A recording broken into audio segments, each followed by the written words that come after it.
যাকাত হলো বান্দার হক। বলেন যাকাত কার হক? ওয়াফি আমওয়ালিহিম হাক্কুল লিসাইল ওয়াল মাহরুম। আচ্ছা, যাকাতের টাকা কি মসজিদে দেওয়া যায়? না। আল্লাহর বলে, আল্লাহ যাকাত আল্লাহর নয়, যাকাত হচ্ছে বান্দার হক, কিন্তু হুকুমটা কার? হুকুমটা আল্লাহর, কিন্তু হকটা বান্দার। যাকাত আমার দেশে চালু আছে না সুদ চালু আছে? তবে কামারখন্দে মনে হয় সুদ নাই। হ্যাঁ, সুদ আছে? সুদের ধারে পাশে যাওয়া যাবে? সুদের কাছে যাব না। জোরে বলি ইনশাআল্লাহ। নামাজ কায়েম করব, নামাজ কায়েমের কাজে নিজেকে নিয়োজিত করব, সুদের ধারে পাশে আমরা যাব না। যাকাত ভিত্তিক অর্থনীতি চালু করব। জোরে বলি ইনশাআল্লাহ। নামাজটাকে কন্টিনিউ করব আমরা। নামাজ ছেড়ে দেওয়া যাবে না। যখন কোনো বান্দা দুটো হাত ধৌত করে ওযুর জন্য, নামাজের জন্য, হাতের সুগরা গুনাহগুলো মাফ হয়ে যায়। মুখমণ্ডল যখন ধৌত করে, মুখের সুগরা গুনাহগুলো মাফ হয়ে যায়।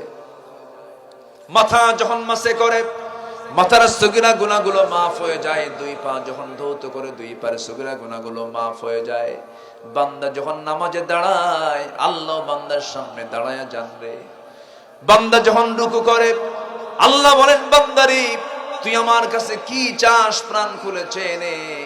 বান্দা যখন সেজদায় পড়ে, যখন তসবিহ জপতে থাকে, আল্লাহ বলেন ও বান্দা, নামাজের মধ্যে দাঁড়িয়ে দাঁড়িয়ে, রুকুতে রুকুতে, সেজদায় পড়ে পড়ে তুই আমার কাছে যা যা চাইলি, সমস্ত চাওয়াগুলোকে পাওয়া করে দিয়া আমি আল্লাহ তোর জান্নাতের বাজেট পাস করে দিলাম।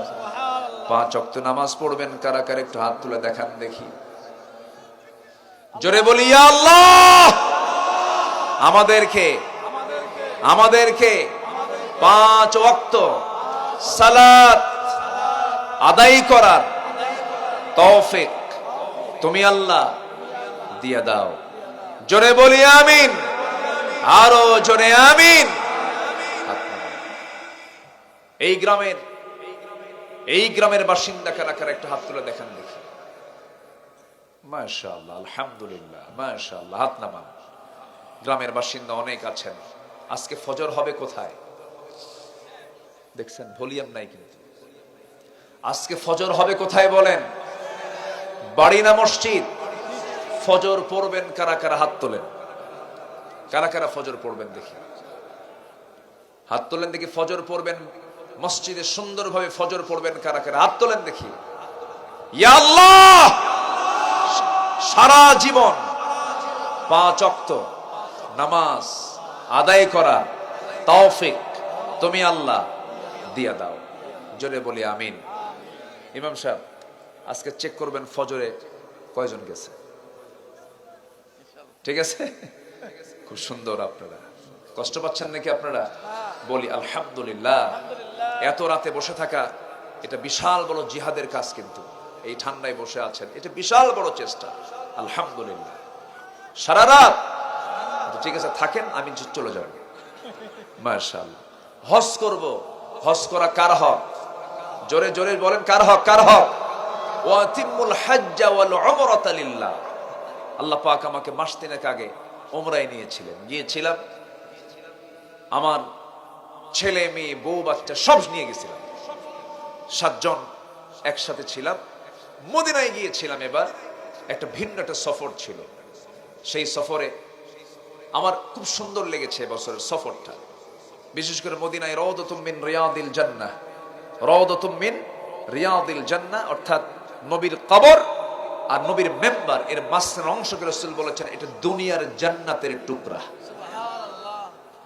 তো আমি ভিতরে ঢুকলাম। ঢোকার পর সময় পাওয়া যায় অনলি 10 মিনিটস, 10 মিনিটের চাইতে বেশি। বলে সূরা সূরা, তাড়াতাড়ি যা, এরকম বল। ভিতরে ঢুকেই আমি বসে আছি। আমার ছেলে ছিল সাথে, একটা ছেলে সে ছিল। তো আমাকে দেখেই কিছু প্রবাসী ওখানে চাকরি করে, কিশোরগঞ্জ, ময়মনসিংহ ওই এলাকার লোক কিছু চাকরি করে, পরিচ্ছন্ন কর্মী তারা, নাজ্জাফা। তো আমাকে দেখেই তারা দৌড় মেরে এসে সালাম কালাম দিয়ে বলে হুজুর আপনি আসছেন? হ্যাঁ আসছি। তো বলতেছে হুজুর আপনি ভিতরে ঢুকছেন, সময় তো খুব কম, দেখি তো কি করা যায়। তো ওরা গিয়ে ওখানকার যে অ্যাডমিনিস্ট্রেশন প্রশাসনিক কর্মকর্তা তাদের কাছে গিয়ে আমার ব্যাপারে এমন কওয়া কইছে, আমি যা না তার চেয়ে ডাবল ডাবল কিছু কইছে। আমার দেশের মানুষ কিন্তু আবার পাম মারতে ভালো ভালো, এমন তেল মারতে পারে বুঝলেন, এমন তেল মারছে প্রশাসনিক কর্মকর্তা নিজে সব কাজ ফেলে থুইয়া আমার কাছে এসে হাতটা ধরে আমাকে আস্তে করে নিয়ে এমন জায়গায় বসাইছে, একদম নবীর কবরের সাথে প্রথম কাতারের প্রথম সিটটা আমাকে দিয়েছে। বসলাম, আমাকে একটা ইনটেক জমজমের পানি দিল, আজোয়া খেজুর দিল, কিছু আতর দিল। বসলাম, বসে আমি যেখানে বসে আছি তার বাম পাশেই মাত্র 3 হাত দূর হবে আমার নবীজির কবর। নবীজি শুয়ে আছেন।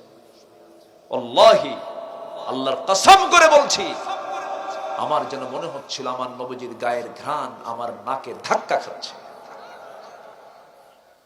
আমি হারিয়ে যাচ্ছিলাম 1500 বছর আগের দিকে। আমি ডান দিকে তাকাই, আমার নবীজির মিম্বার, বাম দিকে তাকাই আমার নবীজির কবর। মা বাইনা বাইতি ওয়া মিম্বারি রাউদাতুম মিন রিয়াদিল জান্নাহ। আমার নবীজি কত হেঁটেছেন ওই দিক দিয়ে, সব সময় চলাফেরা করেছেন ওই দিক দিয়ে।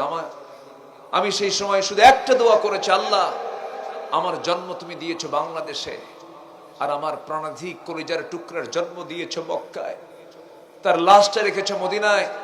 তোমার কাছে প্রার্থনা, ও আল্লাহ বিআইয়ি আরদিন তামুত, কোন জমিনে মৃত্যু হবে জানি না, তবে মৃত্যুর দিনটা তুমি ফয়সালা দেখো, আমার মৃত্যু যেন মদিনায়।